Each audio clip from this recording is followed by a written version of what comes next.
저는 최근 100명이 넘는 간호사 취준생분들과 모의 면접을 진행했습니다.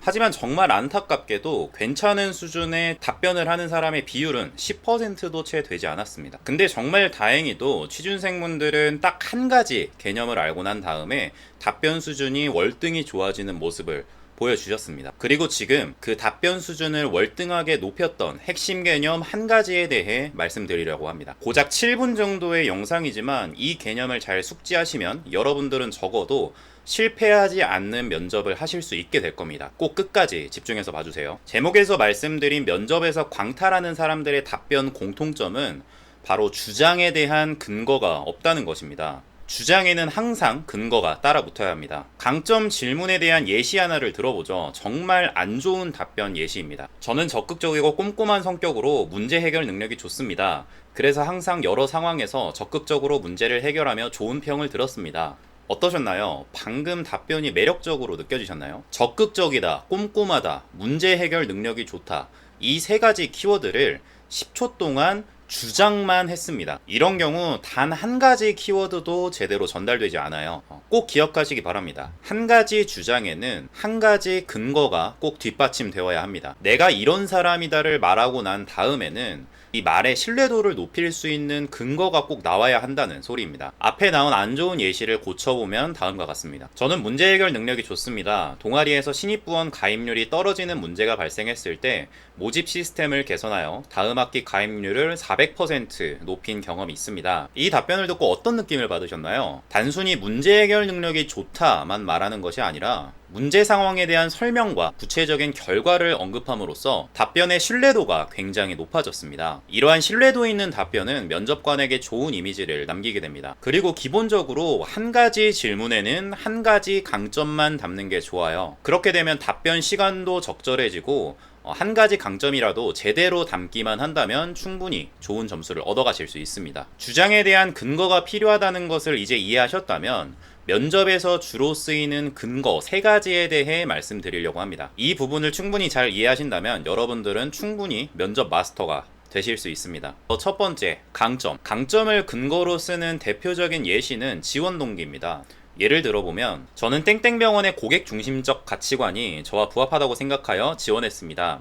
저는 3년간 서비스직 아르바이트를 하며 항상 손님들께 친절을 베풀었고 이달의 직원으로 선정된 경험까지 있습니다.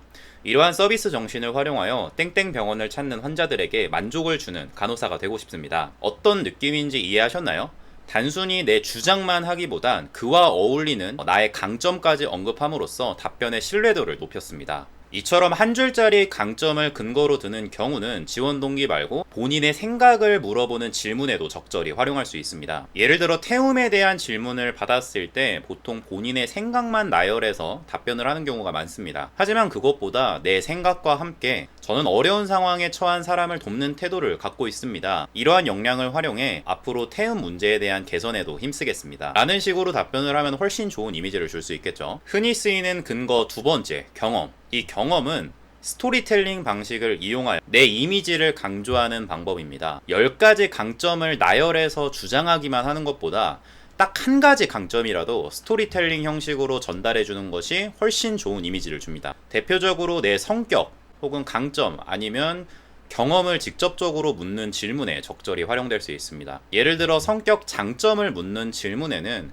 내 성격을 간단하게 말해주고 이와 연관된 사례를 스토리텔링 형식으로 말해주면 됩니다. 스토리텔링이라고 해서 되게 어렵게 생각하시는 분들이 있는데 전혀 어렵지 않아요. 누구나 구조만 알면 다 할 수 있습니다. 상황 설명, 그리고 내 노력, 그리고 결과, 마지막으로는 경험을 통해 배운 점, 이 4가지 구조만 잘 지켜서 서술한다면 그게 스토리텔링입니다. 예시 답변은 다음과 같습니다. 저는 소통을 통해 상대방에게 긍정적인 영향을 줄 수 있다는 강점이 있습니다. 이를 통해 부정적이었던 환자의 태도를 바꾼 경험이 있습니다.